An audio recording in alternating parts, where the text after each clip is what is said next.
Hello, welcome to our Young Ones quiz. Pollution all around, sometimes up and sometimes down, and other things as well. I've had in my head the whole day, even when doing quite a serious COVID panel about where we've got to with COVID, all I've had in my head has been, do you love me? Do you think I'm great? Do you really like me? Would you like to see my bottom? Really like to see my bot? I've had that. It's still one of the greatest moments of stand-up or whatever it is ever. So the Young Ones quiz. It's Rick Mel's birthday. We all love Rick Mel. We all love the Young Ones. I'm joined by Josie Long as well. Hello, Josie Long. Hello. I have been feeling very thinking a lot about the Young Ones because my daughter found out where I keep all my tampons and doesn't know what they are, and it keeps bringing them downstairs so that when people come to the door, she's holding a handful of tampons. So it makes me think of the bit in the Young Ones. But I think that's exactly what. If people go, yeah, Josie Long, I mean, I imagine that she's training her child to be some kind of tampon fairy. That, I think, very much fits in what people think of the kind of, your activism. My antics, yeah. Antics. Whereas I'm just thinking of Tim going, what is it, some sort of little mouse? Shh, don't give away any answers. I've tried to make sure that the questions, basically the moment I mentioned this, loads of people sent in lots of things where I thought, right, so I can't ask that and I'm not going to ask that, and everyone knows that. And I would like to tell everyone out there, yeah, I did forget bacon sandwich, right? I did okay. All right. I forgot bacon sandwich on Mastermind. Annoyingly, what happened was... the only one you got wrong? I'm so sorry. And I went through all my notes, and because I made copious revision notes, and for some reason I'd put down pig ferret, but I never put down bacon sandwich, so it wasn't on. And Joe Pasquale backstage was deliberately, I think, very kind. He was always distracting me. So I think Pasquale was pretty confident. Yeah. On his Planet of the Apes knowledge, he thought, I've only got to deal with kind of 5 films. I'm only doing the original series. Robin's got to deal with 12 episodes. I'm going to crush him. And so I think I was also distracted by Pasquale. Do you know what? It's a little man who tries to put his opponent down as opposed to just going forth in a fair fight. Yeah, and I just felt Grace Dent, very different. Grace Dent, I think she showed all the nerves that I actually had. That's what I find really weird, is because inside, but apparently I didn't look like I was about to be sick, and had also made sure I took some Imodium just in case. Yep, nothing changes in terms of anxiety when you're 52. But no, it was. So I'm sorry I forgot bacon sandwich, but I was annoyed about that. But this is, and also I should say happy birthday, Rick Mel. But also our friend Susan Murray it's her birthday today, and she's a huge Young Ones fan. She runs a fantastic comedy club called Red Imp, which goes online quite a lot at the moment. Make sure you go to it when it comes back. Really cool. We did one together online, didn't we? Yeah. And she's so happy birthday, Susan. And she's been, ever since she knew I did this as a Mastermind subject, said, when are you going to do a quiz about the Young Ones?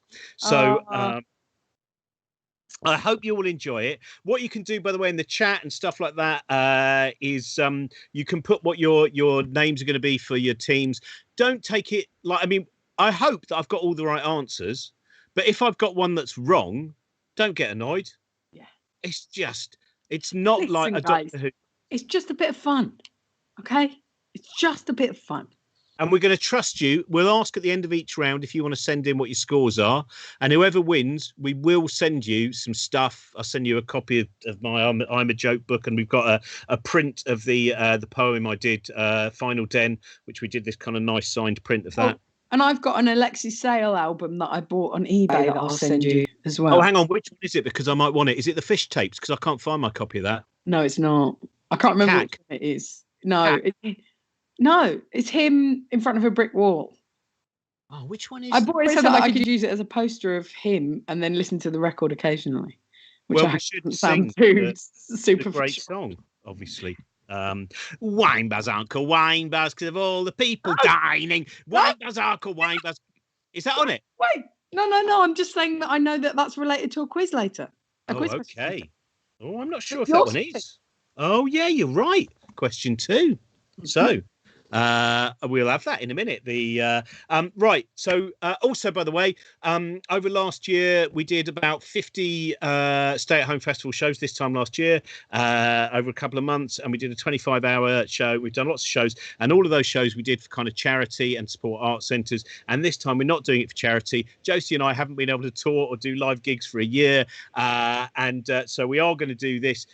If you do have a chance to put something in the tip bucket of pure capitalism this evening, I apologise, but I did say to Trent about the second month into it, I said, I'm not sure we should be giving away everything, actually. I'm slightly worried this might go on for longer than we imagine. So it is, I'll just double check the address, because I know you can probably see it at the bottom here somewhere. Trent gave it to me. I've written it down. It is, cosmicshambles.com/young-ones-quiz.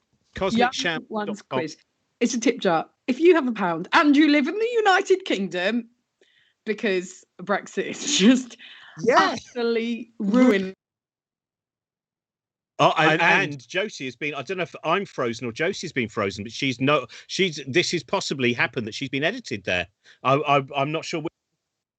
So merely by mentioning Brexit, Josie's been taken off air. That's it wouldn't surprise me if Lawrence Fox was involved in that move. But yeah, if you're outside the UK, because of Brexit now, we can't. So the money we made, I think we made about 40 plus over 40 grand just from doing the stay-at-home festivals for art centres and charities, and we wouldn't have even been able to do that because of all these new rules. But if you can, if you're in the UK, cosmicshambles.com/young-ones-quiz, or alternatively, if you're outside the UK or you're in the UK and you want to support us, go to our Patreon site, patreon.com/cosmicshambles. We've got loads of stuff we're making. I've just done a new series with Stuart Lee and Alan Moore and Reece Shearsmith and Clara Nellish and Samira Ahmed and loads of people. And I've just done, and there's an interview with Tim Minchin that is going to go out on Wednesday. I've done a proper interview with him. It's a lot of fun. We just did one with a load of scientists as well. So if you can support us for our Patreon, and that doesn't matter whether you're in the UK or not, that will be absolutely amazing, because one of the projects that we're going to do is we are going to do a Rick Mail documentary. One of the things we'll use with our Patreon money is to make a documentary about how he inspired so many comedians, and why we love him, and why sometimes when you're watching a middle-aged comedian like me on stage, you're thinking, oh, I don't think this is very good. It's all Rick Mail's fault. He drove us to it. So I'm going to start the quiz, and then hopefully Josie's going to be back with us. Like I said, pop up your names. She's going to be about 5 minutes away, so they're going to rattle through round one. Now, round one is we're going to start off with a question from Ian Rankin. So this is kind of, we've got various special guests: Sarah Pascoe, Philippa Perry, Natalie Haynes, Susie Gage. They have recorded questions, and this is our first question for you, and this one comes from Ian Rankin. Hello, Ian Rankin here. This is my question. In 1984, Neil had a hit with a cover version of the song Hole in My Shoe, achieving the same highest chart position as the original. But which band had the original hit, and what chart position did both versions reach?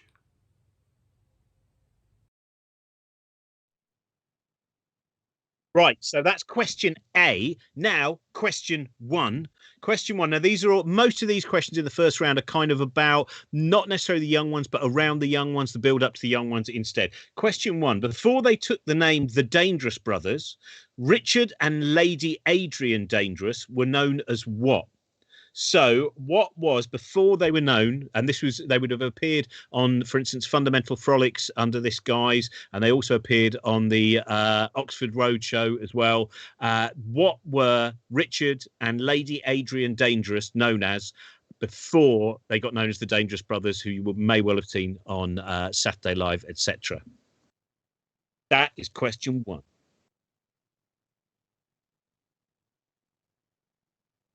And we actually, there were going to be so many more questions, because obviously I was going to do loads of questions also about escorts, bascots, coming if you're saucy, all that kind of stuff, which I remember seeing Mr. Jolly Lives Next Door on the big screen. It was a cinema, the Odeon Baker Street. It was a double bill of Mr. Jolly Lives Next Door and Didn't You Kill My Brother, and it was fantastic. And that in 1987, I think it was, they showed some of the comic strips before they went out on Channel 4 on the big screen. And I also saw More Bad News on the big screen, which was supporting, though it really was the main feature, even though it was on first, a horror movie called Trick or Treat with guest stars like Ozzy Osbourne in it. And More Bad News, which if we could show clips, copyright wise, we can't show clips. If we could show clips, I would show Rick Mail as Colin walking a dog.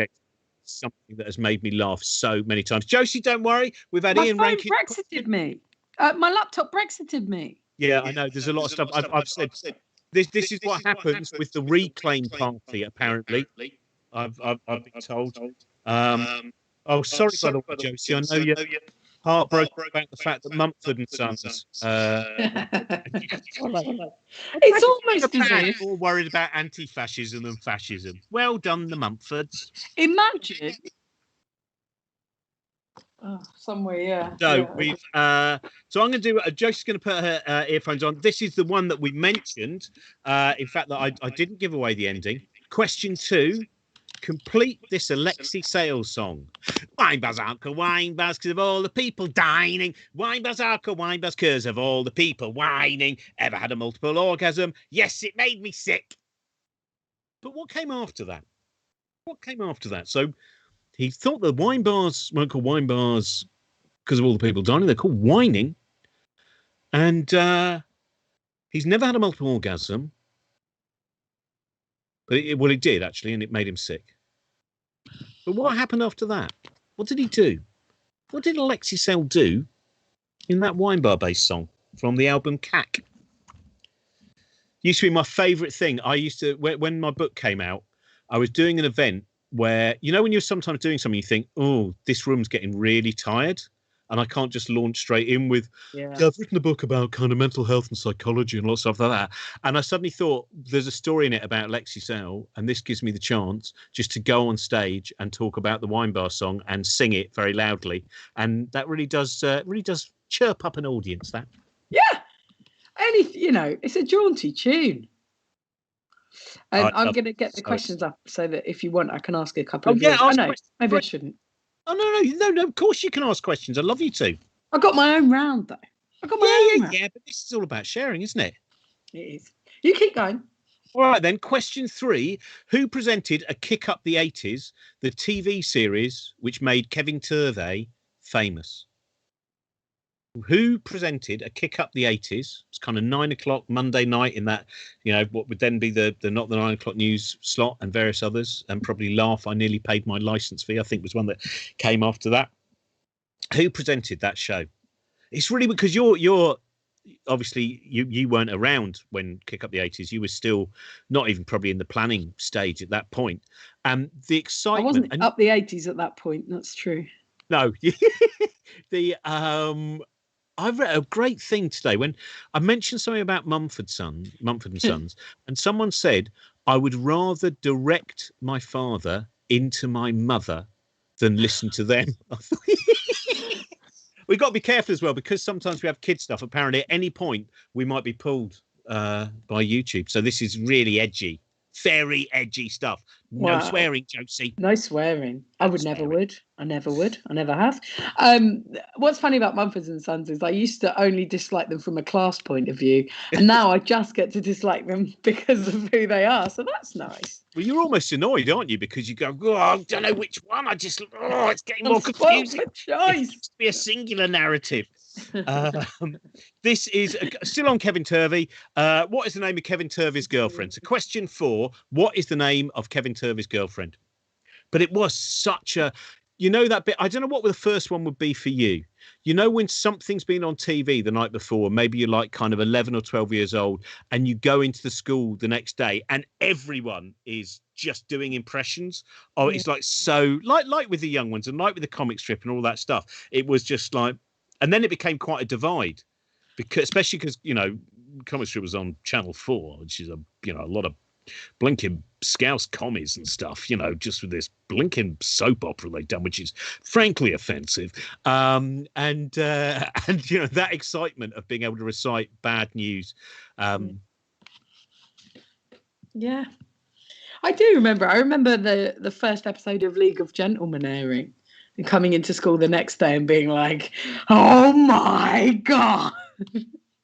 See, the worrying thing is I would have been about 27 then, and I would have almost go, I'm going to have to go into a school because I don't know how to... Because I was with League of Gentlemen with my mate Ed, and it was, when you watch someone, you go, but this is... I'm sure this used to be in our head. This is what we've always wanted to make, but we didn't know. Yeah. Oh, I love the League. Is so brilliant. Go on then. What was the name of Kevin Turvey's girlfriend? What was the name of Kevin Turvey's girlfriend? He had a girlfriend, but what was the name? Full name? Question 5. That's your turn. I'll do the next one. No, because I did that one already. Okay. Being Scottish and Jewish, 2 racial stereotypes for the price of 1, as he said. Who did Arnold Brown? Oh, no. Yes. Yeah. Who did Arnold... How did Arnold Brown... No. Arnold Brown became the first UK stadium comedian in 1990, supporting whom? Arnold Brown became the first UK stadium comedian in 1990, supporting whom? That is the most wonderful fact. I had no idea he was the first comedian ever to do a stadium. I'm pretty certain that though Billy Connolly would have done the Albert Hall, and I don't know if Victoria Wood had done by then, technically an actual stadium gig. I'm pretty certain Arnold Brown, who is just a really lovely and interesting human being, and always a joy to. That was one of the few joys of when I briefly had therapy in Hampstead. Obviously, it gave me an excuse to then go and visit Arnold, go and have a cup of tea a cup of tea with him and a cake. And That's very therapeutic in itself. It was. In the end, I just got rid of the therapist and I just say, Arnold, let's meet. Yeah. And then you started telling him your troubles, and then it got a little bit weird. Okay, next one. Before Paul Jackson produced The Young Ones, he produced a 2-episode alternative comedy showcase. What was it called? What was the alternative comedy showcase produced by Paul Jackson prior to The Young Ones? What was that called? Question 7. Rick Mayall played a rather cliff-like... Slow down. They need a bit of time. I always get told off for this when I did a quiz to help orangutans, because I love to do a quiz. I wasn't helping orangutans in the quiz because that's against the rules. You can't, if you're the quiz master, help the orangutans with any of the answers. But when I did that, they went, yeah, people need longer. They need longer. But that is... okay. You ever seen that TV series? No, I haven't. It's interesting. I really would love to watch some of this stuff because I feel like it would hurt me how much I cared for it. I feel like it would feel desperate knowing that it was 40 years old now. You should. I don't know if you've seen. There's a B Sky B series that was, I think, Edinburgh 1990, which is really interesting to watch. These kind of variety shows presented by people like Jenny Eclair and Mark Little and stuff like that. And then I realised this is all history. It's such a kind of it's a really interesting thing to watch. Last night I did an event with Stuart Lee, and it was just the two of us, obviously in our separate attics, drinking, and me and him showing his favourite comedy clips. And it was meant to be 90 minutes, and at 2.5 hours we were told we had to really stop. But it really, just two old men. Oh yeah, there was that thing in 1984 where the man who was standing on ice. Apparently, someone complained to Stuart recently and went, "Stuart Lee, please remember, the whole of alternative comedy was not merely a man standing on some ice." Stop all mentioning a man standing on ice. It was a bit, though. It was quite a lot of that. Next one is, this one I think is Rick Mayall played a Cliff-like character. Now Rick Mayall really was fascinated by Cliff Richard. As far as I know, this is true. He really was, and he plays this character called Mitch. And it was in someone else's TV show, but who was it? And he plays this kind of, real slick guy who's going to tell you about ladies. And he's got a kind of cliffy nature to him, and a slight kind of early 80s Cliff tailoring. Right? The character was called Mitch. Whose TV series was it? Mm-hmm.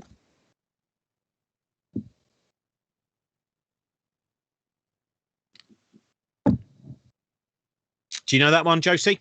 I only know because I'm looking at the answers, but I do remember it. Listen, you know anything when you're looking at the answers.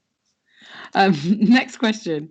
In 1981, Rick was in a musical with a future girl on top. Who was it? And the clue is, she's been on Book Shambles.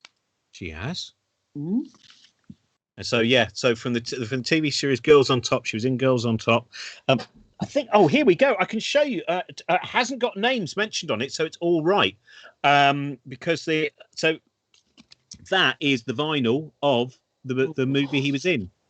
Oh, you need a bit of shock treatment. Yes, I'm jumping like a real life wire. Yeah, I mean, when I see things like this, I think I would have loved being around in that time as an adult and not an embryo. It just sounds like a wonderful time for culture. Do you know what? It wasn't. But it was. Do you know what? It is still. That's the thing, is to make sure that you don't imagine that all of the horrible greyness wasn't there as well, and all of the things. But it was. I mean, the joy of it, I think, was that you would have to dig and find out. But like that movie, which I love, and I think is a brilliant, and it has a fantastic soundtrack, and it's Richard O'Brien and Barry Humphries, and Rick, obviously, in quite a small part, and it's just. Yeah, absolutely brilliant. Question 9, nearly at the end of the first round. The Young Ones guest stars, Stephen Fry, Hugh Laurie, Emma Thompson and Robbie Coltrane, starred in a sketch series with Ben Elton, which Ben Elton also predominantly wrote. What was it called? So early 80s sketch series, predominantly written by Ben Elton, starring Ben Elton, Stephen Fry, Hugh Laurie, Emma Thompson and Robbie Coltrane. What was it called? Question 10. Nigel Planer was an understudy for a pop star in a West End hit of 1978. But what was the musical? And he was understudying whom? Whom was he understudying? I love adding a whom if I can, even when it's wrong. Yeah. I think, I've noticed with age, when you're about 19 and I would whom this and thus that, you would say, hey, old man, what's all this with the whom and thus? Who wants but the now whom? You're in your 30s, you're whoming and you're thusing. Oh, on a daily basis, and thus. So that's the first round. How are we going to do it? We can do the answers round by round. Well, I'll tell you what, because it's 6:50 and that is actually technically our time. Well, what we're going to do is we're going to meet Lisa Mayer, who, of course, wrote The Young Ones, and but before that, we're going to have one more question. So this is question B to kind of bookend the round, and this is from Sarah Pascoe. So I think we've got. Have we got both questions that she did for this? Right. So here we go. Here is Sarah Pascoe with her 2 Young Ones questions. Hello, it's Sarah Pascoe here, and I have some questions for you about The Young Ones. Firstly, in episode 5 of The Young Ones, Rick is excited that his lecturer, Mr. Morrison, is there. Can you tell me what is the name of the actor who plays that part, and also what episode of Hammer House of Horrors was he in? In the same episode, which is episode 5, Rick finds a present in a lady's handbag. What does he think the present is? Rick finds a present in a lady's hand. Hey everyone, we're back, and we didn't have a question, by the way, of how large John Noakes believes his penis to be, which is still one of my favorite things of all time from the Bachelor Boys. But again, remembering those bits where you just can't stop laughing, that uncontrolled, which actually I did have the other day watching something. Sometimes happens when I watch things with my son, but reading John Noakes and his wife arguing over the size of John's penis, which is not as big as Heathrow Airport, it turns out it's tiny, is an absolute delight. We're going to do the answers in a minute for that first round. But before, we have a very, very special guest who is Lisa Mayer. Hello, Lisa. Hello. How are you? Hello. How are you? I'm very well, thank you. How are you? Good. I'm so excited to meet you. Hi, thank you so much for doing this. Well, I've got such a busy schedule at the moment. Oh yeah, loads going on. Absolutely. I can't. I don't even know what day of the week it is, to be honest. So just learning the days of the week at the moment, and so she keeps saying it's the wrong day and just saying like, "See you on Wednesday, Sunday." Pardon? You don't know if she's right or not, because no, and I can't go. It's the same. We're both really excited about the fact that you've got early Victorian breakfast photographs.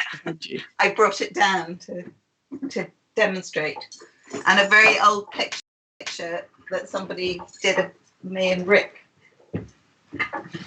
Wow. That's so cool.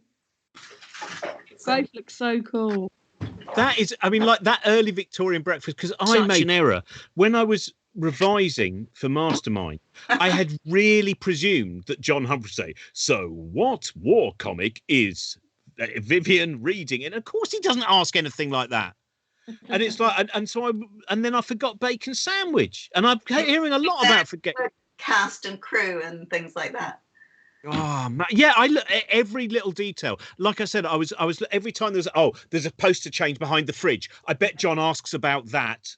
I felt like I ought to revise before I spoke to you this evening, because I don't think I would know all the answers to all these questions. But I feel like it's fine. If you made it, you're not supposed to. You're allowed like, to if you made it, you're allowed to be like, sorry, I was just too busy doing it. So, do you have that? I presume. What is that? I presume that fans do sometimes tell you that you're wrong about, because I remember you doing the Young Ones event at the Old Vic. Do you remember that night for the Slapstick Festival? Yeah. And there definitely were a couple of questions in the audience that were basically there to go, "See, I told you I knew more than Nigel Planer and Lisa May about like that idea." It's just so bizarre. There's some story about I can't remember who the actor is now, being asked for his autograph. And the fan goes, and I thought you were brilliant in such and such. And he says, "Thank you." And I thought you were brilliant in such and such. And he goes, "Oh no, I wasn't in that." And the fan goes, "I think you'll find you were." And it was like that, wasn't it? They were sort of mad super fans. Oh, that's what. So what is your favourite? First of all, I mean, that point when you were making the series and you started to find out, wow, if we come up with some of these ideas in the script, someone at the BBC really makes this. We can get. I mean, that you see, you'd never make a show like that now. We had a huge special effects team, and we could be in a dress rehearsal and go, "Do you know what? It would be really nice if we had a sofa that turned into a coffin, or can we have a giant eclair that falls from the ceiling?" And then it would just be there. And you could go to this place in North Acton where there were people smashing each other over their heads with, sugar glass windows and hitting each other with bats and things. It was a sort of 4-story warehouse. It just doesn't exist anymore. Why was that at the time? Because they were just like, well, of course, this is what television is. Money, there was a wig department. There was a this, before, our budget. The reason we had music originally was so that we could be in variety rather than comedy, because they had much bigger budgets. And we probably had a budget of about maybe £80,000 an episode or something. Wow. Which would be a drama now. So then once they've taken the 5 for my fee, it's quite a small budget. We did actually get paid really, really badly. Oh no. I think it went up in the second series, but the first series it was about 300 quid an episode or something. Wow. Yeah. So when did you get the sense that this was something which people were, like I was saying with Josie just early on, that bit that there are certain shows which are, and then we all went to school the next morning and we'd seen the most exciting thing in the world. Yeah. And also, of course, there was no Netflix, and there were only 4 channels, because it was round about the start of Channel 4 that it went out. So there wasn't a lot of competition. But we were canny enough that we didn't want them to publicise it.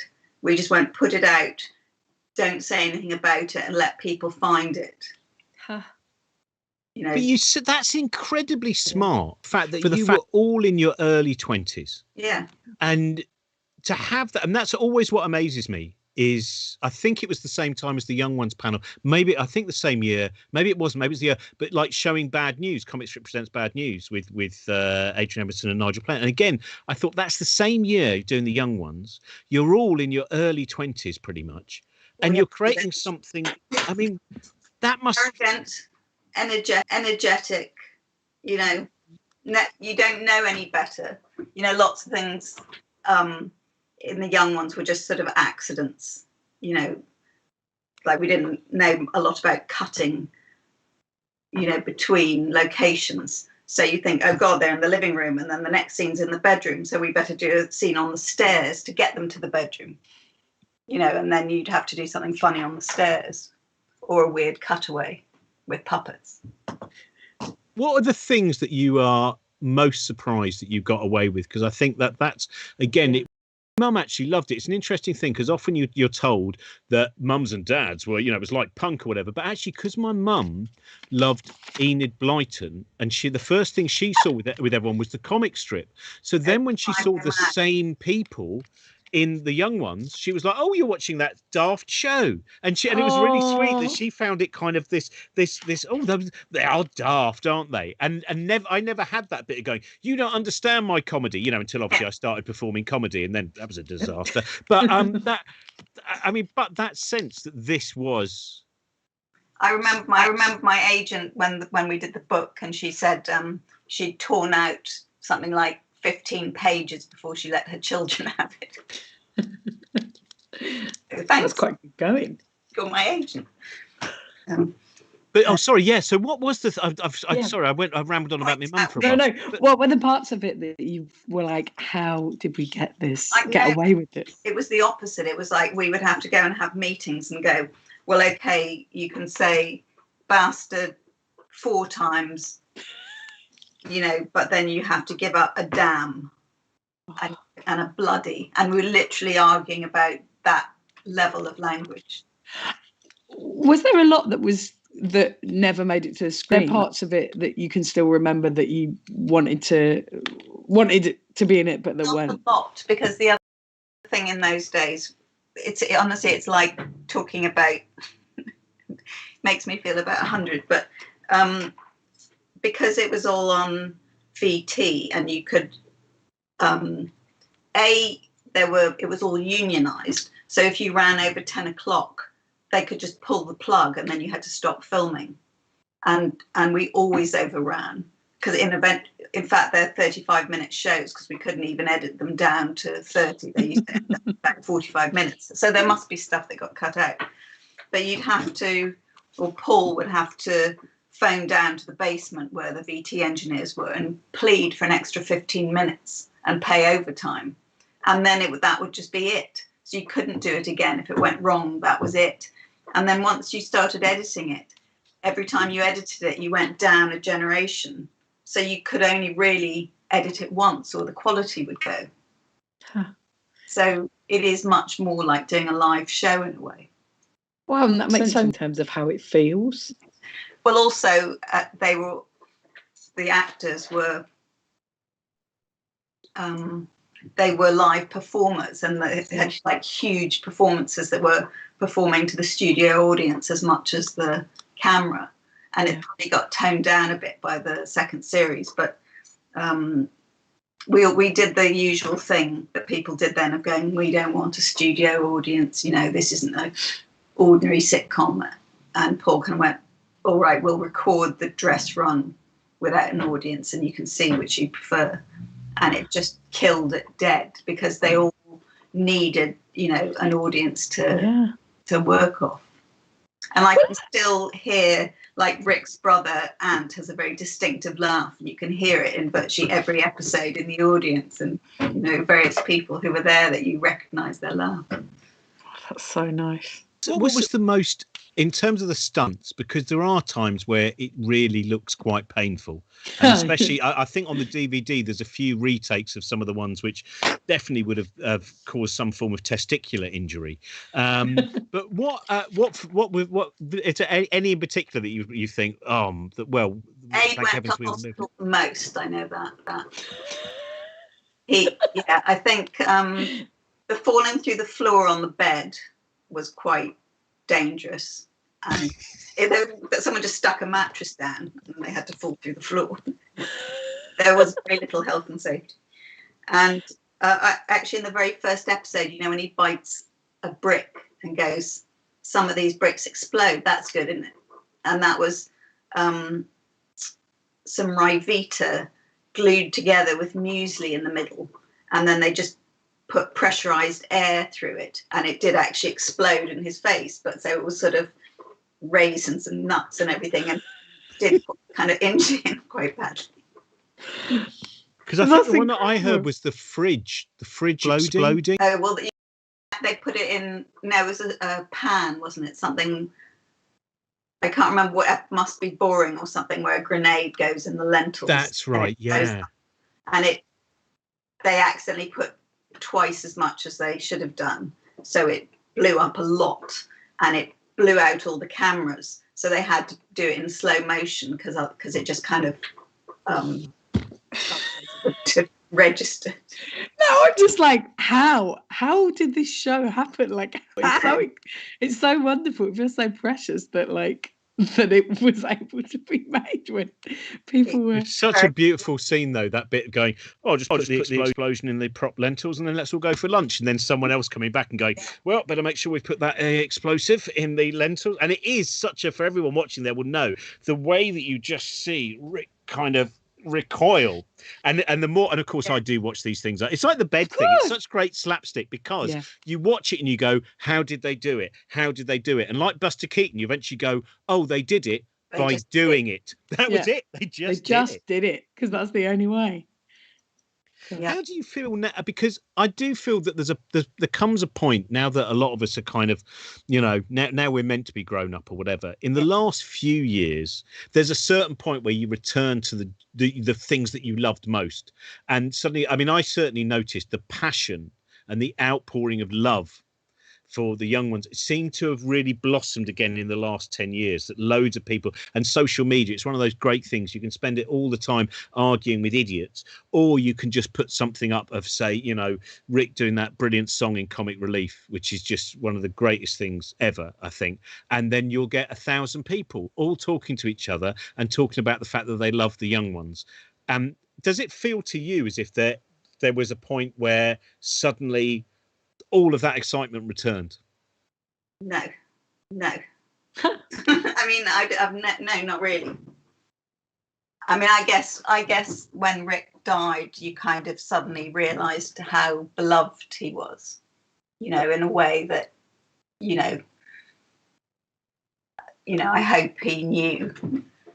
But, it was kind of extraordinary seeing all the banners at Glastonbury and everything like that. But no, I guess I'm not. I don't sort of have any way that I would find out unless I was somehow getting royalties, which sadly I don't seem to be. What? That's ridiculous. Maybe the BBC should, people should persuade them to repeat it, and then we will actually get some royalties. Yeah, I'm quite stunned to think it has not been repeated for quite a while. I suppose it must have been on gold and. Yeah, exactly. You don't get royalties from that. I mean, like £2 or something. Yeah. We're not talking the real kind of. Also, when we did it, it was also so long ago that there wasn't non-terrestrial television, so it wasn't in any of the contracts. Although having said that, we also own it, which you don't these days when you do stuff. You don't own your own material. Yeah. So when we did the book, we didn't do it with the BBC and stuff because we just decided not to. What's your favourite, looking at early Victorian breakfast, what are your favourite things that you sometimes, you're rifling through and you go, this is, of the mementos you've kept? Yeah. I found SPG's leg the other day. I haven't got the rest of it. I've got the clock that used to be in the kitchen, which got glued together after Vivian came through on the car in the first episode. It got broken right away, and that's shaped like a teapot. I haven't got very much else. I've got I could try and get it off the wall. I got the board from the titles. Hang on. This might not work.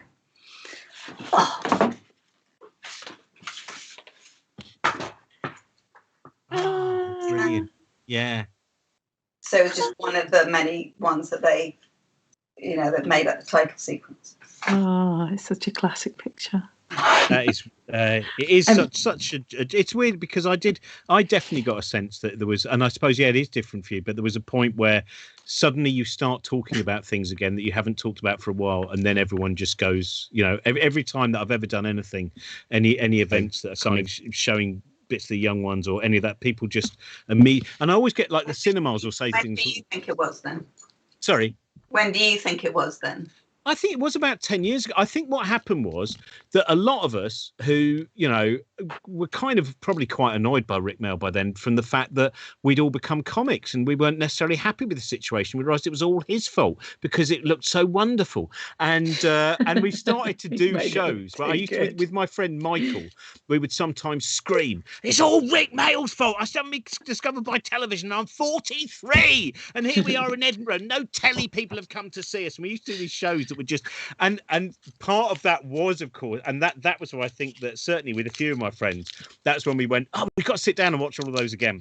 So maybe it's a very personal thing that I just remember. I think there was a point where I think the importance of the young ones in so many comedians of my age of life, but also younger, it changed everything. It was never mind the bollocks for us who were a little bit too young for punk, and instead we had alternative comedy, and we had the young ones and Kevin Turvey.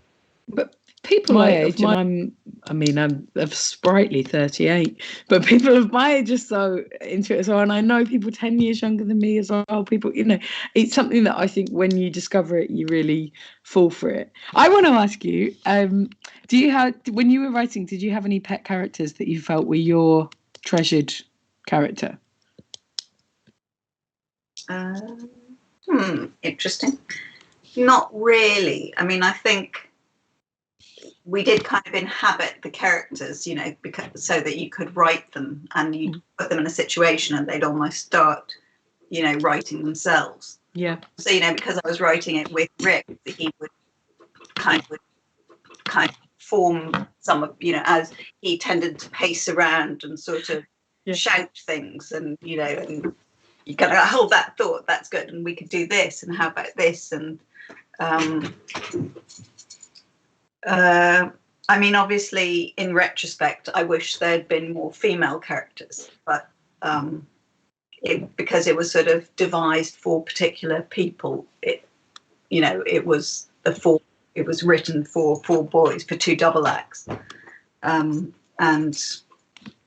then when Dawn and Jennifer, because they had come into the comic strip, then they, came into it in various places, but But it was a very sort of male world, I think. Yeah. And we had all just been students. We'd all just finished being students. So it was very near to us in terms of what we were writing about. Yeah. Better go back to the quiz. I was going to ask you a couple of questions. Oh, yeah. Ask the questions. Go for it. Okay, so... in the first series, our puppeteer was Marcus Kimber, and in the second series, it was David Claridge. Who was David Claridge's most famous puppet? Oh my God, these are incredible questions. Brilliant. No, okay. We don't have to answer. No, they do. I know. I'm just like. Oh, I was asking you. What? Oh no, because I remember. Robin should know this. Okay. You can pretend you know it and have it as a general question for your quiz if you want. Is it something like? George or Zippy? No, I know. I don't reckon it is that. I think it's. Roland Rats. That's is it? Yeah. Makes perfect sense. They share a sensibility. There's something. 100%. Real crossover. He also started a kind of bondage club in central London called Spin 2. Makes perfect sense. Because he was our puppeteer that he invented us. He invited us to the opening night, and I went with, and we had to dress up in leathers and stuff. And I went with Rick and Roland Rivron, and they handcuffed themselves together and then got drunk and lost the key to the handcuffs. So it was one of the more interesting nights out. But that seems so perfect, the idea to be a puppeteer and then wish to go into other skins as well on all of that. Roland River, if people out there, if you've not read Roland Rivron's autobiography, it's very, very funny. And that, like, when he was just drunk playing drums in jazz bands, and he'd sometimes fall off the back of the stage, find himself rolling into a road, like for when he was, I think it's a Cambridge ball that he did.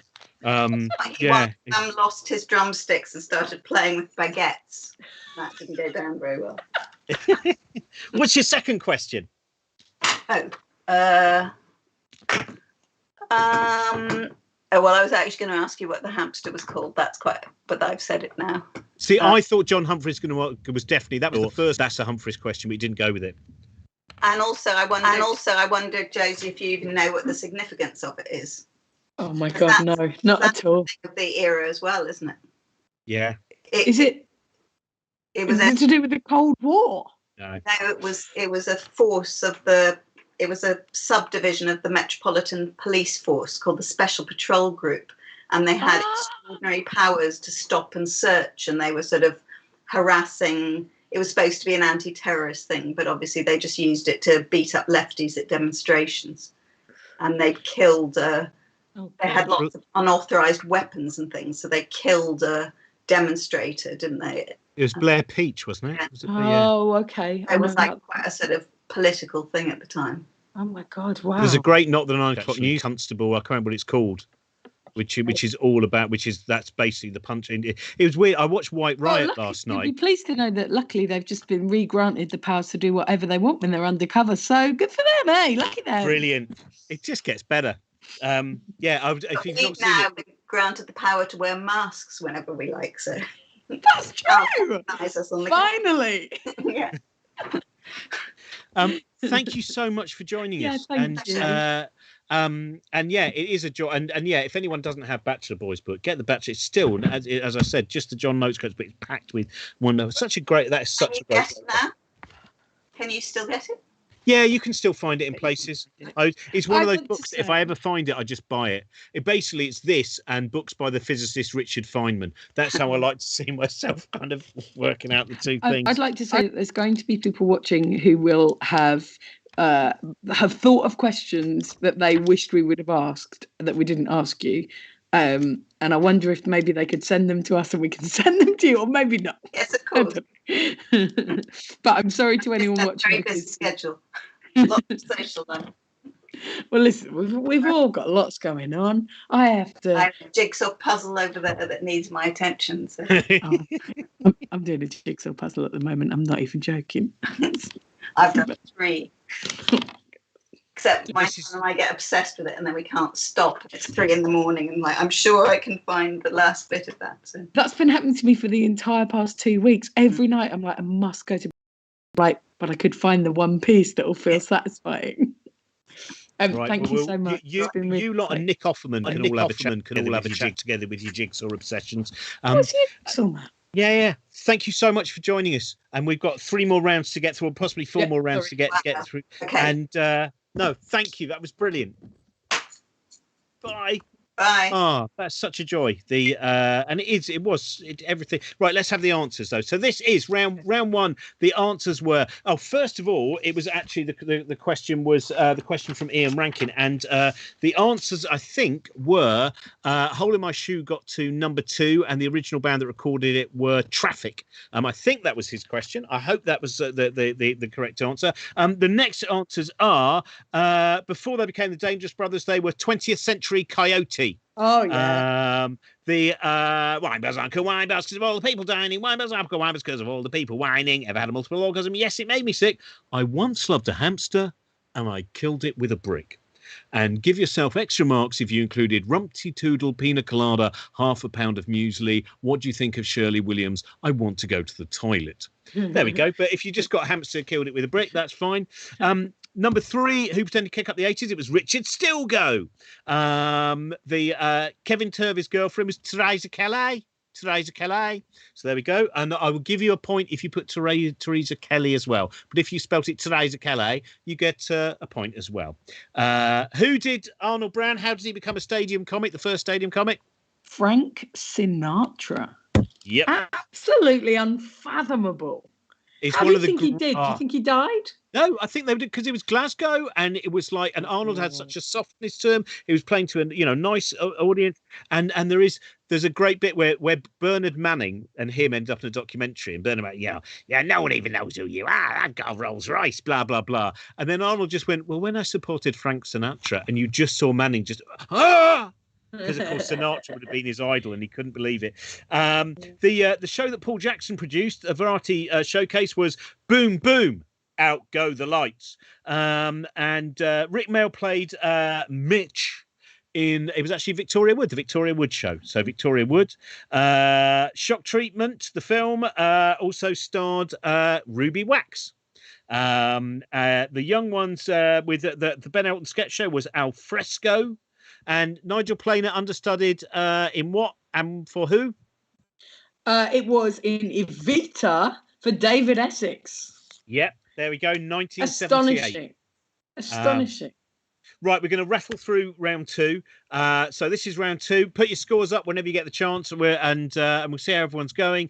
So round 2, what are the first words spoken in the first episode of The Young Ones? So what are the very first words spoken? They're spoken by Vic in Demolition, the first episode of The Young Ones. The show for young, I love that. The show for young adults, Nosing Around. One of my favorite bits of The Young Ones has a guest appearance from Roland Percival. Though he is happy for you to drop in and see him at the Poly, he makes it clear that it does not mean what? He's happy for you to drop in and see him at the Poly. He makes it clear that it does not mean what? Oh, I love that bit where it's like 16-year-olds, and yet they cannot drink in pubs. Anyway, sorry. And it is also. Oh, I'm sorry, we missed out having the pre-record thing. So that was question 2. Here's question C, which is from our friend Andre Vincent. So great comedy historian as well as an excellent comedian and panto dame. He does it all. Here is Andre Vincent's question. So this is technically before 1 and 2 on round 2. This is question C. Never knew that. A British double act appeared on the show more than any other guest. Who were they?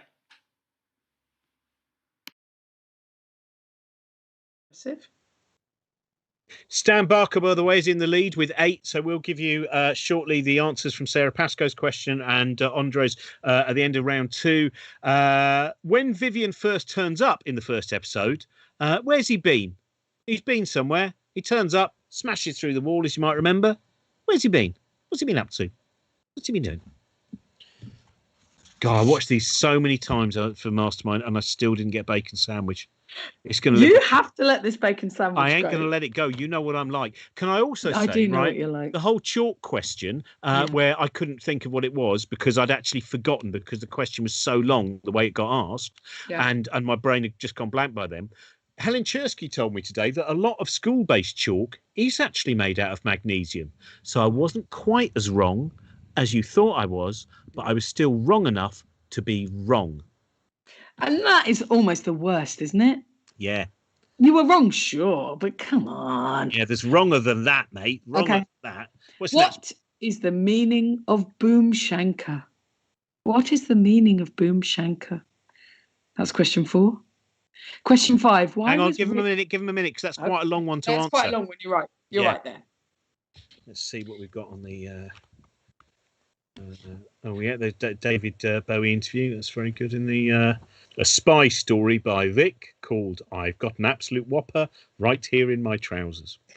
I don't think this level of brilliant childishness is as available now, except for actually when you watch some of Roisin Conaty's stuff and Greg Davis. I still think, as you know, you've seen me on a plane watching Man Down, and in fact, I think that probably is the most agonized that I get in terms of watching something and just laughing so much.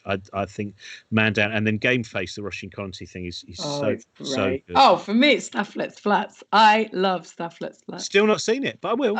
Oh my God. I've watched each episode about 4 times and I laugh and laugh and laugh. Okay, next question. Why was Rick particularly annoyed by Vivian throwing the toilet out of the window? Why was Rick particularly annoyed by Vivian throwing the toilet out of the window? You'll also discover, as I did this, I realised, because we'll do another one of these, because I've got so many revision notes.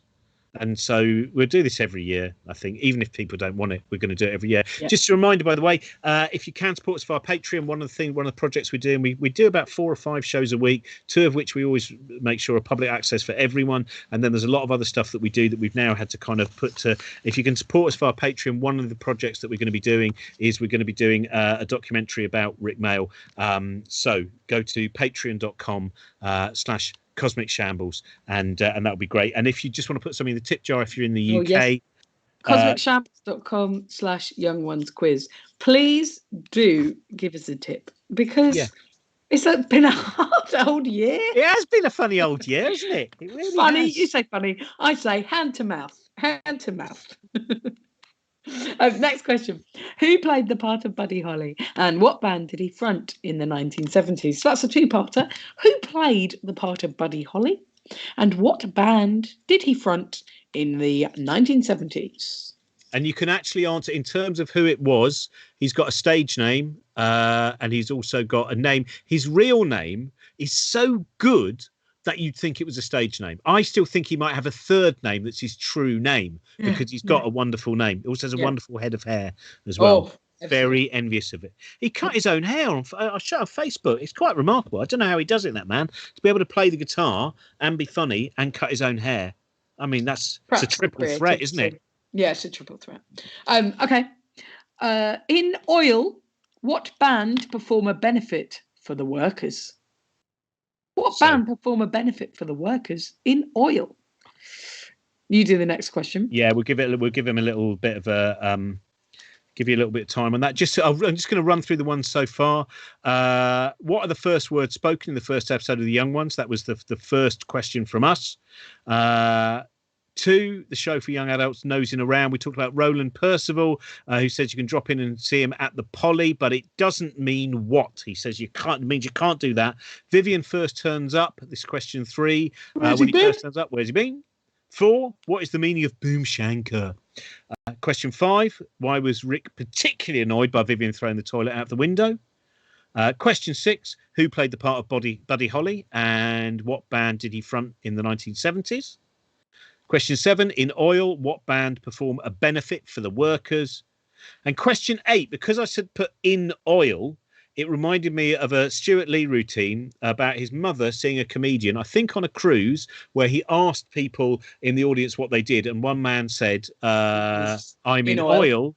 And she went, oh, it was amazing, Stu. It was amazing. And he just came back straight away and he said, oh, are you a sardine? It was amazing, Stu. It was amazing. So that was what comic did his mum think it was, though later on went, I'm not sure it actually was Stu, but that's obviously after Stuart had done 25 minutes on it. But so there we go. So Stuart Lee routine there, just thrown in the middle. Next question 9. While playing Monopoly, Vivian wins second prize in a beauty contest. What is his reward, and what do the other cards say in biro over the top? In baro, Mike. So that one will take a while. So we'll give him a little bit of a pause there, because there should be, I think I'm right saying there's 3 different answers there for what has been written in baro over the top. And then I've got to be careful with the next question, because of it's got words in it, which might mean we just be like Lenny Bruce just pulled off the YouTube, just like Lenny Bruce would have been taken off YouTube. Yeah. So can I let you know I'm live with my voice, by the way, so you don't have to repeat it. Jonathan has said that Arnold Brown's big joke opening for Sinatra was that he'd sing "Fly Me to Dunoon." I love it. I absolutely love it. As the biggest Scottish suck-up in the entire world. So the final question in this round, question 10. When there's a sitcom that they all have to watch. They don't enjoy the sitcom. The sitcom ends with a lead character holding his dog in what could appear to be a sexual way, though it's not. It's just that his trousers have fallen down and he's had to grab the dog, and the vicars come in. What is the name of that sitcom? So it's kind of a very trad Terry and June style sitcom that they're having to watch. And what is it called? And it's such a name for it. It's just the best. Okay, next round is my round. And my round I'll tell you what. Give it a little bit of a pause. Give them 2 minutes because I know you've got and then we'll get the. Let's do Susie's pre-record then. Yeah. So now I'm going to give you about 30 seconds. But first of all, and then Josie's going to do her round, which is as idiosyncratic as you might hope. But first of all, let's have a look at Susie Gage, the wonderful Susie Gage from Say Why to Drugs, amongst other things. She has a young one's question, and here it is. Hello, everyone. From me and from Elliot here.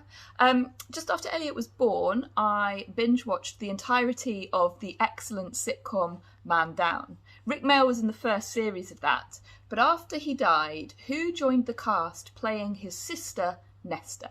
That is my question for you. Bye.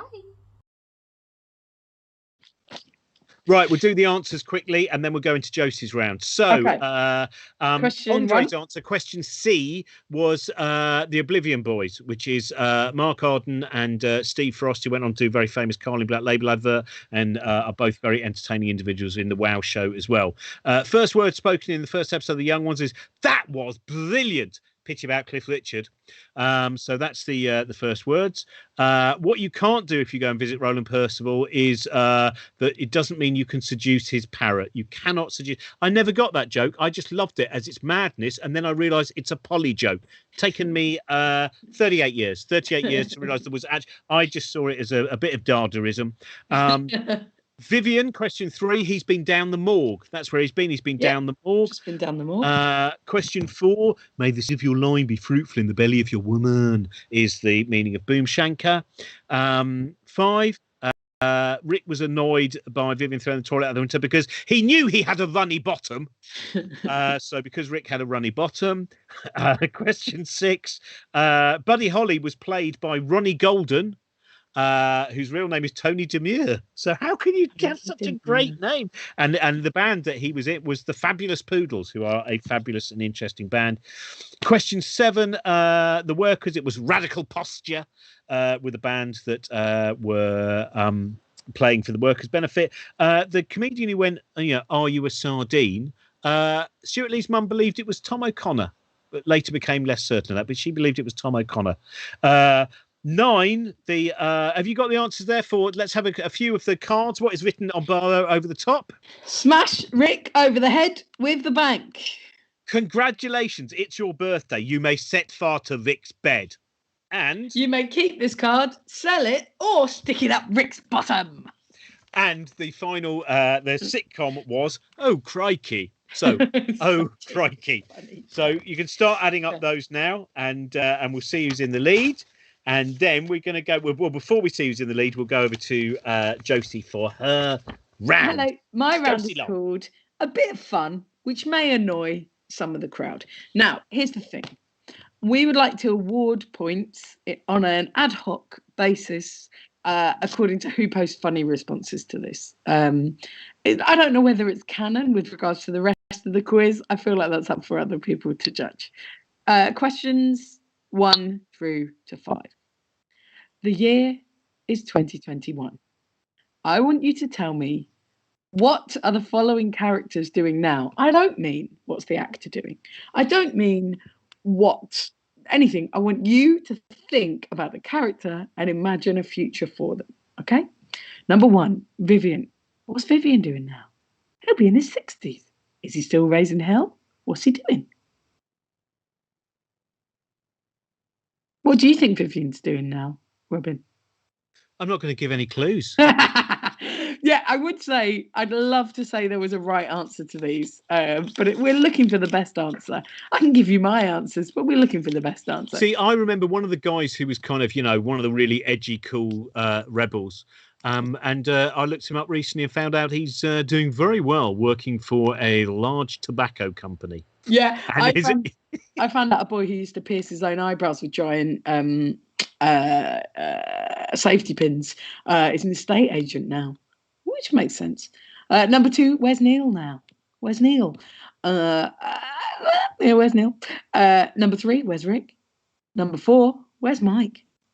And number 5, where's the landlord? Where's the landlord now? What's going on with him? So I just want you to give me a short update on them. Question number 6. Who were the best band to go on the Young Ones? Lots of bands went on the Young Ones, but who, in my opinion, were the best one? Was it Rip Rig and Panic? It was not. This is a great. It's a double vinyl Rip Rig and Panic, by the way, just so you know. Incredible. Question number 7. Which character did I simply not understand the presence of when I watched the show as a child? Which character did I simply not understand the presence of when I watched the show as a child? And question 8, why? Why? Question 9. This isn't relevant, but once I met one of the Proclaimers when he came to my show. Which one was it? This isn't relevant, but once I met one of the Proclaimers when he came to my show. Which one was it? And finally, are Dexy's comrades? And I'll tell you what, there's been some very interesting information on Twitter that has really affected the answer to that. So, are Dexy's comrades is question number 10. Okay. I hope you enjoyed that, remember. So just an update on the questions. Questions 1 through 5. What are Vivian, Neil, Rick, Mike, and Jeremy the landlord doing now? Question 6. Who was the best band to go on the Young Ones, in my opinion? Question 7. Which character did I simply not understand the presence of when I watched the show as a child? And question 8. And why? Question 9. This isn't relevant, but once I met one of the Proclaimers when he came to my show. Which one was it? And question 10. Are Dexy's comrades? And I can scroll through the live chat and get some of the best answers. So I'll do the next round when we get a Celebrity Mastermind. There we are. I was just going to quickly say, Josie, what have you? Because obviously we've done Pointless together, which we can't tell anyone about yet, but we have done Pointless together. Mm-hmm. But you've done you've done a lot more than me in terms of celebrity-based quiz shows. I'm hoping that I will get booked as a comedian to do comedy shows in the future, but I have, in the meantime, been doing a lot of quiz shows. Yeah. I think the last thing that I did on television before Mastermind was turning up at about midnight on the Andrew Neil show to publicise my book by having a last-minute conversation which had nothing whatsoever to do with my book. What a dream. And I had a lot of fun doing it because I was like, no, do you know what? I'm going to take your question seriously and actually make a point. You can see him going, oh, it's meant to be fatuous now. And I instead rode in on my high horse, which was then stolen by Michael Portillo, who rode off on it. So what's your favourite one that you've done? My favourite quiz show I've done is I did a Christmas special of The Chase, which actually went out on Boxing Day.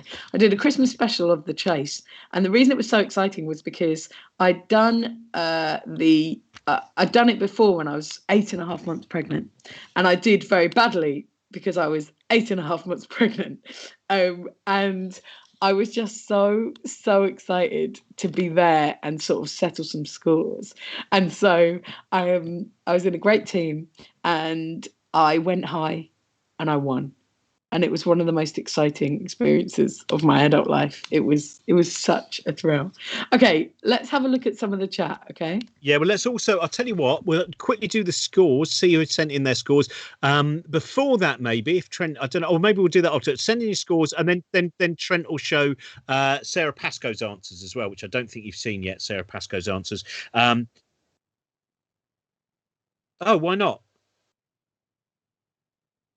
Oh, technical issues, so we can't show Sarah Pascoe's. I think, as far as I remember, one of the answers was obviously a little mouse in a telescope. Don't know what the other question was because I haven't seen it, so we'll get back to that. So what are the scores then? Trent, tell me. Stan Barker, 8 again, playing very strongly, Stan, very strongly indeed. Nothing from Susan Murray yet. I'm amazed. I know she did revision for this, but I also know because it's her birthday, there was some heavy drinking as well. Oh, we got a 7.5 from in that last round from Lauren McBadger as well. So keep us up to date with that. I'm going to do, then Josie's going to go through some of your answers. But first, we're going to do round 3. Quite simple, these ones. Just so these are general questions on the young ones. Question 1. Oh, sorry, Natalie Haynes, prereq. Let's have a look at Natalie Haynes' question as well. So, Natalie Haynes' question, and then we'll give you the answer to that at the end of this as well. Hi Robin, hi fans of Rick Mail, fellow fans of Rick Mail. This is my question for you. In 1989, who supported Rick Mail on his stand-up tour? Is that? Hey, go on then. What have you had so far, Josie? So my favourite my favourite of the I got very confused by the live chat for a second because I'm watching it and I was like, no, Natalie's on, I shouldn't do this. So hang on. My favourite of the answers to where people are now is that Vivian is currently head of cardiothoracic surgery at St Thomas Hospital in London. Also, Vivian is the media consultant to Lawrence Fox. I can see either. Vivian is an electronically tagged ice cream man. This is some good ones. Rick is a Tory MP. I mean, you could see it. You could see it. Vivian is a yoga teacher. Very good. Mike is Keir Starmer's PR man. Very good. So I've enjoyed anyone that I've just mentioned. You are getting extra points there. You get an extra 2 points each. Viv is an assistant in a vaping shop. Neil runs a vegan market school. Now, here's the thing about that one. It feels very obvious, but I'm still going to give it 1 point. There we go. I think he's the one who's most likely to have a through line, whereas I think that Rick probably, I reckon he's always trying to get in politics. There's a kind of Adrian Molish quality, but it probably would be him going around trying to do stuff for UKIP, I reckon. I think that's where he ended up. Yeah. Mr. Belovsky was recently arrested for dodgy property deals in Liverpool, and I can say that, so I'm writing from Anfield. Well, also because he's the landlord, I feel like you're allowed to be rude about landlords. Rick has a podcast for something, Properly Politics, and Neil runs an astrology Instagram and does tarot readings for people. Kelsey, that's so good. Of course he would have an astrology Instagram. Okay, I'm going to give you the rest of my answers now. The best band to go on the young ones were either The Damned or Dexys or Amazulu. Your choice. What? No Motorhead? Nah. Madness. Absolute madness. Nah. Which character did I simply not understand the presence of when I watched the show as a child? Mike. To me as a child, Mike seemed 100 years old and made no sense. And I just used to look at him whenever he was on. I was like, why are you here? I didn't get it at all. Obviously, I do now. Why? For those reasons. And because I genuinely used to ask my parents, is he the dad? Which, you know, he is in a way in the family, of course, of the sitcom. This isn't relevant. I met one of the proclaimers when he came to my show. Which one was it? The answer is, I honestly don't know. Oh. I don't know. I think it was Craig. I think it was Charlie. Okay. Dexys comrades, yeah, they seem pretty sound, although it transpired today that one of them was tweeting from Thailand, where he may or may not have gone sort of contrary to COVID regulations. So I don't want to cast aspersions, but I'm sure he's pretty sound. So Dexys are very much in a super position now at the moment, in terms of both comrade and not comrade. Exactly. They're in a super position. Finally, the physics makes sense to me. So thank you very much. I really... Well, if any other ones come in, we'll keep you up to date on those. And now we're going to rattle through. So this is round 3. What is the name of the pub where Madness are playing House of Fun? So what is the name of the pub? You it. I'll smash your face in. To be fair, Madness could have also been a correct answer for who were the best band on... young ones, actually. There are some and also that Damned song, as far as I know, someone will correct me on this, but it wasn't they wrote it basically, they got back together, wrote it for the show, and then after the recording had an argument in a pub and split up again.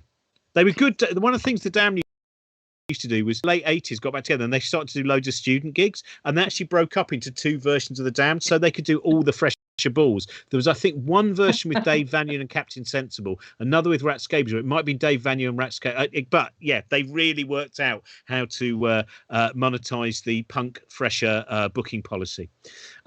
Vivian's mum is played by an actor who was also in Mona Lisa as Bob Hoskins' wife, and is now an author, a very successful author. Who is she? So plays Vivian's mum. Also, I don't think it says Vivian's mum in the first episode. Sees when Vivian fails, Neil rather fails in his attempt to take his own life because the rope is too long. Yeah, I remember that. Okay, next question. What is the prize for the cornflakes competition that Vivian enters? Cornflakes. Cornflakes. Cornflakes, cornflakes, cornflakes. You'll never win, Vivian. Anyway, there we are. What does Mike say? This is quite a long one. What does Mike say when the TV license man asks to see his TV license? So what does Mike say when the TV license man asks to see his TV license? Doesn't have to be exact. Just get the general gist of his message to the TV license man. So that will be, we'll give him a bit of a pause. Hope you're having an all right time, by the way. Just silly, really. And it was just to say, that was one of my, when we did a night, it was at the Rex in Berkhamsted, and because nothing had been done to celebrate Rick Mail after, like, for ages, I was like, still nothing's gone out, and I went, oh right, I'm just going to put on a night, and we showed Mr. Jolly Lives Next Door, and we started with Comic Relief in the Shaftesbury Theatre, that routine. We had Alexi Sale there and Richard Turner, who wrote some of the poems that Vic the poet did. They wrote them together, and it was so great. It was such a lovely night because the guy around the cinema went, oh, I don't really know if anyone will turn up to that. So, of course, literally the day it went on sale, it sold out immediately. People travelled like 200 miles to come. Yeah, and it just had throughout it just palpable love throughout the whole thing. Like that moment of just being able to walk on stage and go, ladies and gentlemen, please welcome Rick Mail. And then the curtains open and there is on the big screen him. Beautiful. Jeff, brilliant. Next question. Who plays the TV license man? Who's the actor who plays the TV license man? Brilliant actor. I sat next to, well, behind him. I went to see a play about Ken Campbell. Very good play about Ken Campbell. And in front of me, there was that man. And I was like, oh, you've been in so many brilliant things. And you are I've seen him on stage, and I've seen him, and he's been in some really iconic comedy stuff as well. And he's in the film The Monster Club as well, which probably means less to nearly everyone except to me. The teeth are retractable when not in use. There we go. That's one of the lines from it. Question 6. What house does Rick say he lives in when he tries to send Thatcher a blackmail note? Where does he live? So Rick has his house is called what? Beautiful piece that is. I can hear every single one of these lines and things in my head constantly. Just young one's tinnitus is a gift, not a curse. Do you want to do the next one? Yeah. Hang on. Question 7. Is it? I can't remember. Is it Belowski or Belovsky? Belovsky. Yes, I thought it Tommy was. Belovsky. Okay. What has Tommy Belovsky got tattooed down his spine? What's Tommy Belovsky got tattooed down his spine? You were right, by the way. Alex's podcast is fantastic. If you've not heard it, Alex Sale's got a podcast. It's on loads of different places you can find it. It's eclectic. Yeah. And that first one, I thought, yeah, I can see why you like this. He takes no prisoners in that first one. He takes no prisoners in the first one, but it's just interesting to hear him. It's nice to hear his takes on things. It's interesting just to hear him chatting. I think it's quite a privileged space. It's nice. And it's so, like, you saw him live, didn't you, when he came back? Yeah, I did. And it's great. Like those bits where suddenly all of that beautiful absurdist venom, which comes from a genuine place, it's just, it's wonderful. Yeah. Question 8. In Flood, Vivian is reading one of Rick's comics. Which one? What is it? What's it actually called? He's reading a story in a comic, and what is in Rick's comic? What is the title of what he's reading? I really thought John Humphries was going to ask me this. I had this off pat. Didn't have bacon sandwich. Have this off, Pat. Listen, we know about the wicked segment. Just let that one go. You've got to let And it the go. You still won. calcium, You still I still won. think saying Robin, Toxic you won. O'Grady rather than General Franco in many ways alone is a strike against fascism. I hope. Sure. True. Question 9. Belowski mentions 2 award-winning Euro comedies. Name one. If you can name both, you get double points. Yep. Oh, there's lots of what? There's so many questions in this round, Robin. We got no. There's 2. This is 2 rounds. We stop at 10.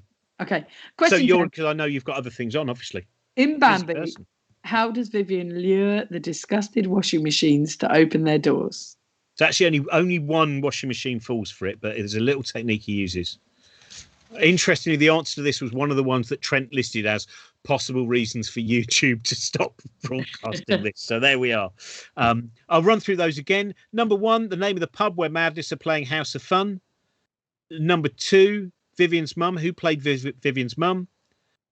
Number 3, what is the prize for the cornflakes competition? Number 4, what does Mike say when the TV license man asks to see his license? Number 5, who plays the TV license man? Number 6, where does Rick say he lives when he's wanting to send Thatcher a blackmail note? What was on Tommy? What has Tommy Belowski got tattooed down his spine? That's number 7. Number 8, Vivian is reading one of Rick's comics. What is the story he's reading in that comic? Number 9, Jerzy Belowski mentions 2 award-winning Euro comedies. What are they? And 10, in Bambi, Vivian manages to lure a washing machine to open one of its doors because all the washing machines are disgusted by the smell of their clothes. What does he pretend the washing is? Tick, tick, tick, tick, tick, tick, tick, tick, tick, tick, tick, tick, tick. Right, and I'll tell you what, and we'll end that round with Philippa Perry, the brilliant Philippa Perry, who, of course, has done a really lovely cushion, which she's just completed. Have a look at that on Twitter from Grayson's Art Club. It's wonderful. But here is her question. Here's Philippa Perry. Hello, Robin. Hello, Josie. Having a fun quiz night. Hello, young ones, experts and comic strip experts and Rick Mail experts. I hope you're having a good night. Okay, now imagine the scene. You've got Rick and you've got Neil on the train and they're on the way to University Challenge. Yeah, and they're doing their revision. And crop rotation in the 14th century was considerably more widespread after what? Got it? We're nearly out of time. So here are the answers. The pub is called the Kebab and Calculator. The actor was Pauline Melville. The prize was 4 Tipex. This is Mike says, as the eunuch said to Mussolini, I haven't got one. And if I had one, I wouldn't show it to you. So anything that's kind of eunuchy and Mussolini based, we'll give you a point for that. Roger Sloman, the brilliant Roger Sloman, Nuts in May is probably one of the things he's most famous for. Rick's address is 15 Credibility Street. Tommy Belowski has the brothers Karamazov tattooed down his spine. Vivian is reading SS Death Criminal Battalion Go to Monte Cassino for the Massacre. And the what are the sitcoms? Can you give us one of the sitcoms, Josie? Hang on, let me come back to it. I was just enjoying Mr. Poo-Poo goes to the lavatory. Yeah, Mr. Poo-Poo goes to the lavatory and Ooh, where's my Volvo? And Vivian manages to persuade one of the washing machines to open his door by what's this? Felicity Kendall's underwear. So there we are. So that is good at impressions, Robin. It's because my brain is not well, and therefore it's the only way I can let things escape. We're not going to be able to do it. We've got another round. I'll tell you what was my favourite answer in the. I'll just. Yeah. No, we finished the thing. Trent's talking in my ear, but he doesn't know what's going on. He hasn't got a clue. One of my favourite there was obviously the final one was sex with the headless corpse of the Virgin astronaut. So that was one of the answers to a question we didn't ask because we've run out of time. So we've got to be finished by 8 o'clock. So Philippa Perry, I would give the answer just as John. John is fine.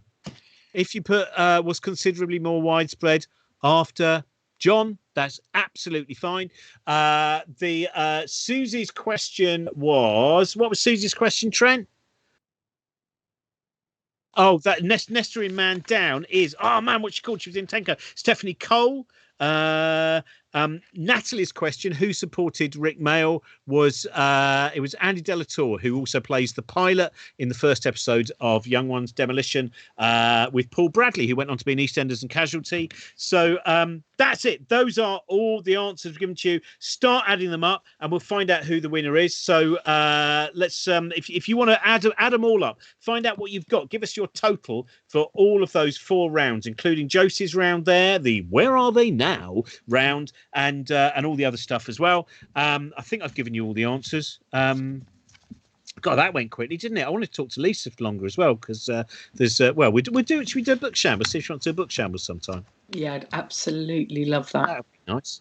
I should have asked you if I imagine, I know some people have actually tweeted it because they have read it. Rick Mail's autobiography, which is not all. One of the reasons I wasn't allowed to do Rick Mail as a mastermind subject, actually, that's what I wanted to do. Well, originally Kurt Vonnegut, no. Then I said Rick Mail, and they said, oh well, there's not really an authoritative biography. And that's because his autobiography, which is called Bigger Than Hitler, Better Than Christ. And that really is, that's such a, that apparently could not be relied on. John Humphreys feels that as a news source may not be a strong enough news source. So let's find out the top 3 who are in reverse order. Holly Ann, you got 19. Congratulations, Holly Ann. That's brilliant. John Bohm got 22. Congratulations, John.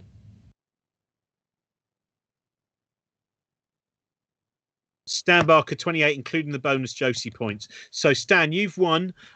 Send us your address. We will send you stuff like that print of the Final Den poem, some books, some bits and pieces. I'll just find that I've got in my attic. I'll just find some things. Josie's going to send you a copy of that Alexi Sale album. Yeah, thanks very much. I hope you had fun. We just want to do this as a nice, silly way of celebrating Rick Mail and the young ones. We'll do this all again. We'll do a really. If you fancy doing another one, we'll do a really nice, fun, stupid kind of alternative comedy Rick Mail comic strip presents all of that stuff quiz.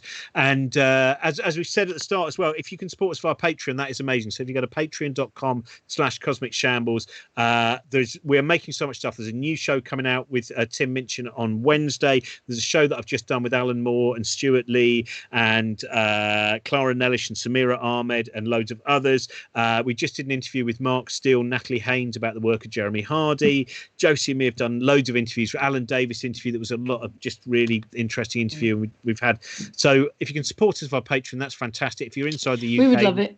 Please consider doing it. It's great. The amount of content in particular, obviously, that Robin is making at the moment, which is to remain unusual and intellectual and thoughtful and deep and exactly as it wants to be.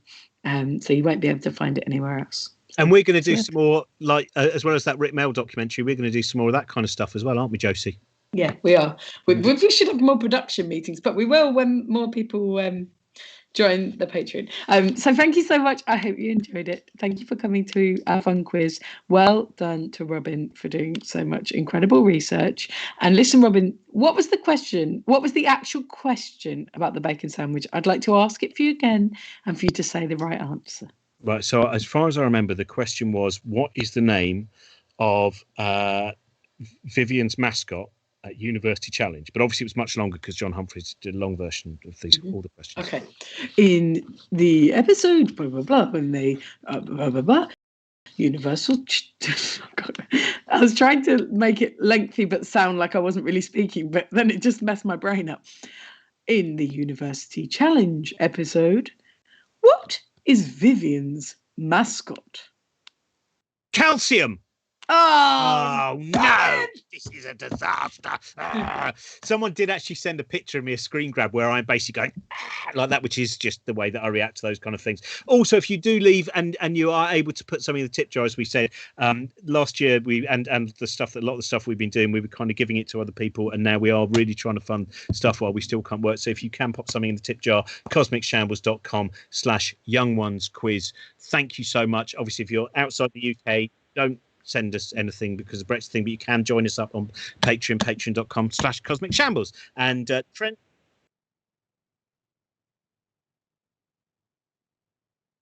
And Stan, I should say, if you go via the contact form, that is the easiest way, and we'll get hold of your address, and we'll get some things sent to you. And I do hope your address is 16 Credibility Street, because that will explain everything. Thanks, everyone. Have a brilliant week. I think both Josie and I, and Trent as well, I think we all can't wait to get back out and be doing shows. And I really hope that we get to see you soon when things become safe. And I know that we would love to return to seeing real audiences. But thank you for being our audience tonight. Thank you.